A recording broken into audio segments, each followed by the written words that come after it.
67% completion percentage. He's a monster. Big, strong, mobile, smart. Got a new haircut, too.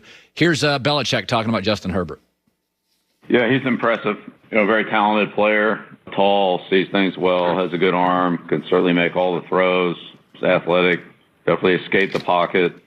Smart. Looks like he's going to be a good quarterback for a long time. A lot to work with. I know he's a smart, hard-working kid that likes football, and I'm sure he'll continue to get better as he has this year throughout the course of the season. I think he's got all the tools. I mean, listen, I like Burrow, but he's a bigger, stronger Burrow with a much better arm than Burrow. Like a much better arm than Burrow. He's got to be smarter because he was a 4.2 biology major. So Herbert is just a remarkable player. The numbers he's putting up, and with a coaching staff that's doing him a disservice. By the way, they're going to hire a new coach for the LA Chargers. That's understood. They're going to do that. I'll tell you right now, you get buried in Los Angeles, you have to think about your market. You get buried in Los Angeles very fast. That's why the Lakers, they get LeBron and AD from the sports page. The Dodgers get Mookie Betts. They were winning their division, but when LeBron came to town, Dodgers are like, okay, we're getting buried here. Dodgers go get Mookie Betts. The Clippers, Kawhi and Paul George. Rams, Jalen Ramsey, Aaron Donald. They got to go big on this. I'd call Belichick and Urban Meyer. Do not go small. Do not hire a coordinator for Justin Herbert. Go big, because this kid is an all-timer. This kid's got Elway talent. He is Andrew Luck with a better arm. That's how good I think Justin Herbert could be. Steve, let's get Steve Smith in here, the former Pro Bowl wide receiver, played in the NFL for 16 years and was a Pro Bowler for over a third of them, joining a now live NFL network as well. And a lot of you don't know this. He's a world traveler. Guy travels all the time. How you doing, buddy? I'm good. How are you? I am good. I want to ask you about this. Wide receivers, great ones, need the ball. And Brady goes to Tampa, and they got Chris Godwin and Mike Evans. It's AB and Ronald Jones and Gronk. Is it possible that it could create, not animosity, but you got too many mouths to feed for Tom Brady? No, I don't think he has too many mouths to feed. I think there is a struggle with the coaching staff to figure out how to do it, and also do it the way that Brady is comfortable doing it. Sometimes coaches get so creative in the X's and O's, and my coworker uses this all the time, Mike Robinson, but allowing the Jimmies and Joes to actually make the plays.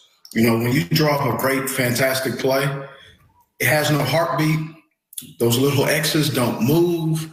In the real world on the field, they move, right? They had a great concept on how to cover Tyreek Hill in the defensive meeting room in air conditioner on a piece of paper. But that guy got on the field, and Davis was in trouble. And he found out real quickly how much he was in trouble. So that's just an example of why you can't do so much coaching that you lose the ability to let the game speak for itself. Where are you right now? Lamar Jackson will not play against the Steelers. He will play against the Cowboys next week. Where are you with Lamar Jackson right now, his development and where he's at, Steve? It's a struggle right now because obviously having so much ties to that organization and also being an offensive-minded guy, you can't put it all on Lamar, and here's why.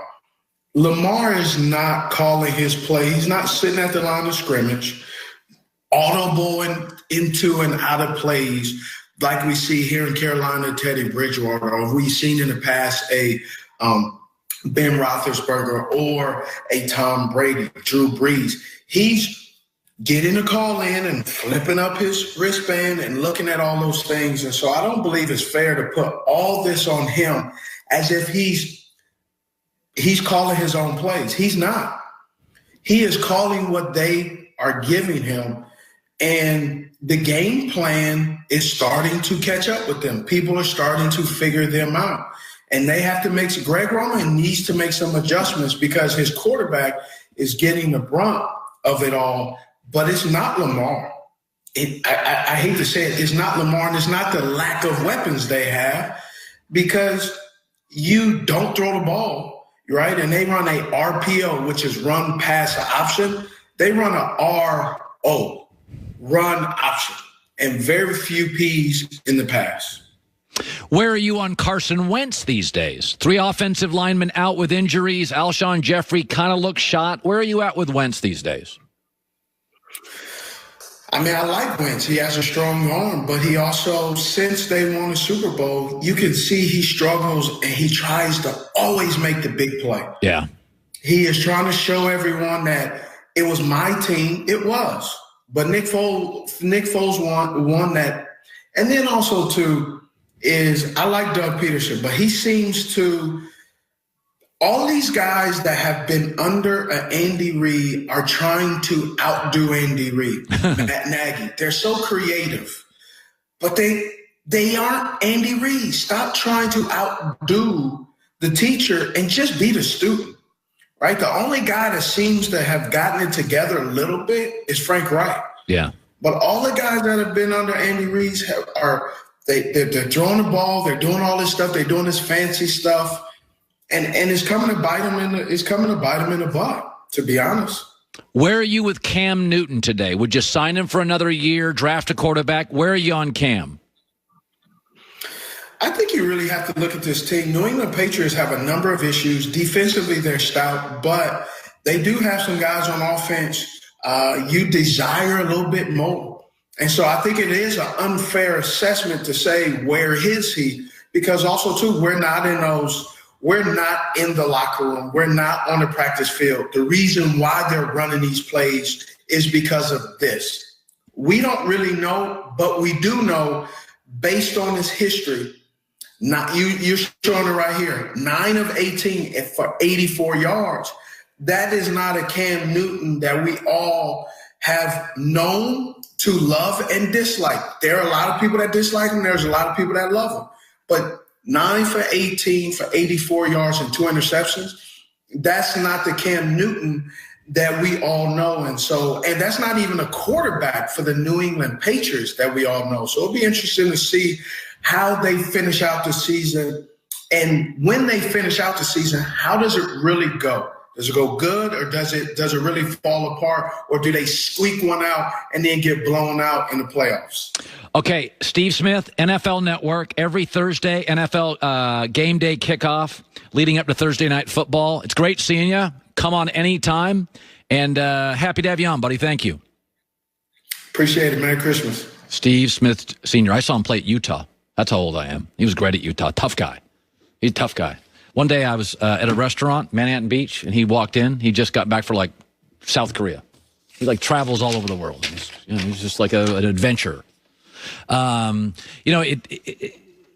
Justin Herbert thing is really fascinating because let me go back to that. We started the segment with this. So Belichick plays Justin Herbert, bragging about him. In Los Angeles, it's just so many things to do. USC football, Clay Helton, nice guy, not much of a presence. They've disappeared. It used to be like a Laker USC town. USC's disappeared. Anthony Lynn, nice guy, not a huge media presence. They've disappeared. If you're the Chargers, it's not just about winning. You have to create a presence or you'll disappear in this city. This is not Indianapolis. This is not New Orleans. People don't show up to the games. You have to get them to the games, unless you're like the Dodgers and your family's been going for 100 years to the Dodger games. Then Laker games. But when you're new in town in Los Angeles, when you're new in town, you have no history. Yeah, they're not a legacy team. You got to go big. You got to get Urban Meyer on the phone or Belichick. And you just say, "Oh, yeah, Belichick, I'm going to mostly give you I'm going to let you do what you did in New England. $10 million a year, run it."